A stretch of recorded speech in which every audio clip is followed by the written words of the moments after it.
All right, so we're going to have a seat, and first thing we're going to do is we're going to check the seat belt and make sure it's in good condition, not frayed, damaged, or torn, that it latches securely and it's properly mounted and secured. We're going to do our safe start, make sure the vehicle's in neutral, parking brake is applied. We're going to turn the key into the on position, let all the gauges cycle, and then we'll fire it over. So now we're going to go into our gauges on the dashboard. So first gauge I'm going to look at is my air pressure gauge. I'm going to make sure that these are going to be rising to 120 or govern cutoff. Next gauge is our temperature gauge, and as the vehicle warms, this one comes into operating range. Voltmeter is always going to be between 12 and 14 volts, and it is. And our oil pressure gauge comes within operating range within 5 seconds of starting the vehicle, and it is in the proper operating range as well. Now we're going to go to our lighting indicators. I'm going to turn the headlights on for you. First, I'm going to do your high beam. High beam indicator is working on the dash. Left turn signal is working on the dash and on Elmo. Right turn signal is working on the dash and on Elmo. And my hazard lights are working on the dash and on Elmo. So now we're going to go into checking our horn. Horn is working properly. We're going to do our parking brake, service brake, and our air brake. So parking brake, we're going to put the vehicle into drive, leave the parking brake applied, and I'm going to accelerate the vehicle.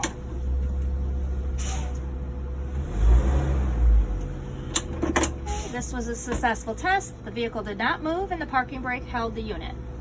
So next we're going to go into our service brake. This is going to entail that I drive 5 miles an hour ahead. We're going to apply the service brakes. What I'm looking for is to make sure that the vehicle stops, that the ABS light on the dash does not come on, and that the wheel does not pull to the right or the left. If it does pull, could indicate that we have a brake out of adjustment.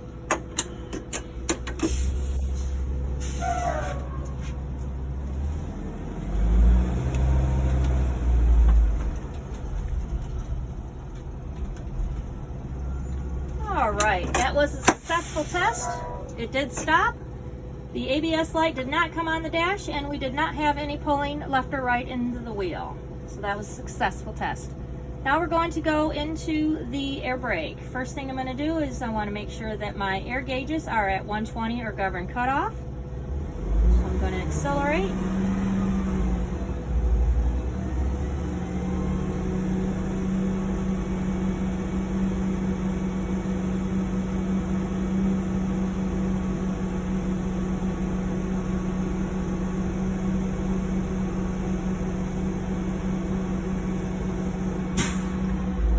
That sound means that the governor has kicked in and we are at 120. So we're going to start our test now. I'm going to turn the vehicle off, turn into the on position, and push in the parking brake.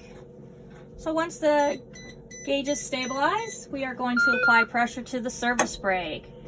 We're looking for air leaks. We're looking to hold this pressure for 1 minute, and we should not lose no more than 3 psi during this 1 minute. If we lose any more than 3 psi, we have an air leak in the system. Please start my time. Okay, time is up. Okay, we did not lose no more than 3 psi during that test. That was a successful test. Now we're going to continue on with our low air warning devices. So this is going to entail that as I pump the brakes down, around 60 psi, the light and the buzzers will activate. Okay, so both of my lights are working and the buzzer is sounding, so this was a successful test. Now we're going to do the emergency parking brake, where this will activate anywhere between 20 and 40 psi. So I'm going to continue pumping the brakes.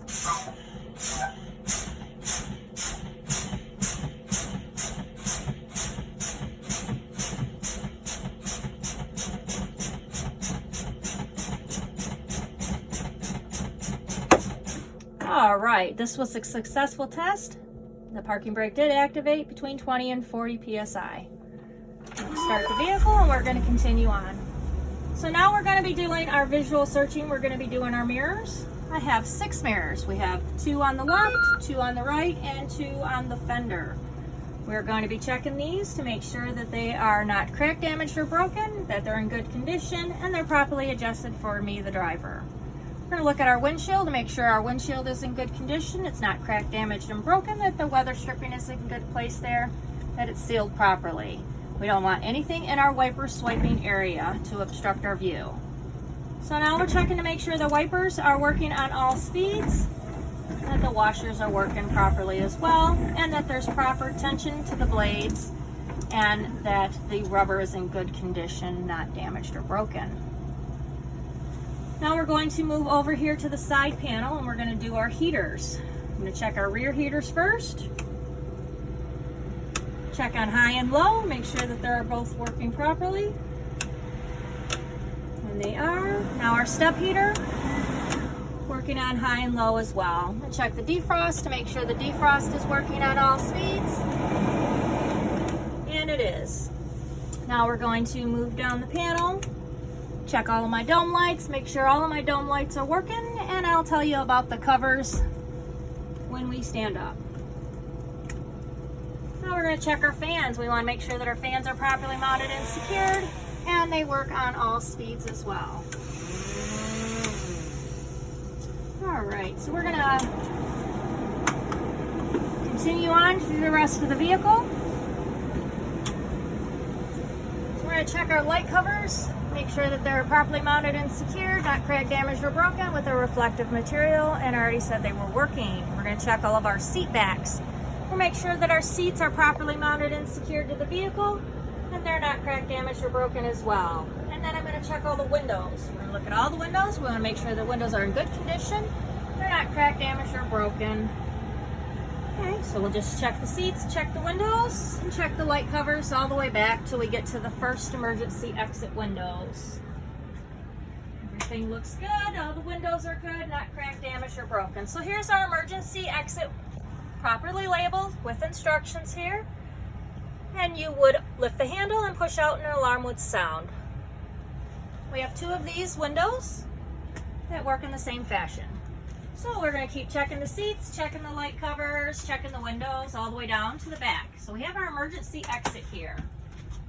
This emergency exit is properly labeled with instructions. Instructions are down below here. We're going to check the glass to make sure the glass is in good shape, the weather stripping is intact, and when we open the door from the outside, we'll check the weather stripping on the outside of here, the hinges, and the door stop. We're going to check the alarm to make sure that the alarm sounds at this time. Very good. So on the way back through, we are looking at the seat bottoms. Make sure our seat bottoms are properly mounted and secured to the floor, no missing bolts. We're going to look at our tread that runs all the way along. We want to make sure there's no tripping hazards, no looseness or holes or anything, or soft spots. The tread metal, the strip that goes for the metal tread is not missing any screws, and it's securely attached to the floor. Then we will check those all the way down the bottom of the bus, the back, the bottom, and stop right here. So this is our emergency exit here. This is our hood vent. We have two of these, properly labeled with instructions, and to operate you would turn the handle, push the button, and the alarm would sound. At this moment, I'm just going to check to make sure that the strobe light is working, and it is. I think I let a snowflake in. All right, check the seats. Check the floor, check the seats, check the floor. Everything's good. Properly mounted, secured, no messy bolts. All right, so from here we're going to be going into our emergency equipment box. Okay, we want to check all of our emergency equipment. So we're going to first look to make sure that everything's properly mounted and secure, except for our body fluid cleanup kit, which we ran out of room. So we have 3 good working triangles here in this box. This is our 9-piece first aid kit, body fluid cleanup kit here, and our 3 flares. And then we have our fire extinguisher, that it is properly rated for this vehicle. We'll fix this, don't pay no attention. That it has been recently inspected, it's current and up to date, the pin is in place, and it is in the green operating range. We have some spare fuses back here just in case we need them. So now what we're going to do is we're going to continue our inspection through the stairs and the step tread to make sure that they're in good condition, no tripping hazards, that there's no looseness, bolts, missing from the screws. Checking our handrails to make sure our handrails are properly mounted and secured and in good shape. Oh, forgot we got a head bumper back there on the back of the rear bus. We checked this head bumper too. Okay. This is our emergency release. We're going to check this emergency door with instructions labeled here. We would check to make sure that the glass is in good condition, that the weather stripping is intact, and the hinges are working properly. And then we're going to check the service door, make sure it opens, closes properly like it should. And it does. All right, our last piece before we exit the vehicle is going to be our lights. We're going to activate our light check, and we're going to talk about Elmo. So on Elmo here, we've already did some of them, so we're just going to do the student ambers on both the front and the rear, and the student reds are working properly on the front and the rear. We have our brake light and our tail lights here, and our backup lights, and those are all working properly. Then we would exit the bus and continue the light inspection on the outer side of the vehicle.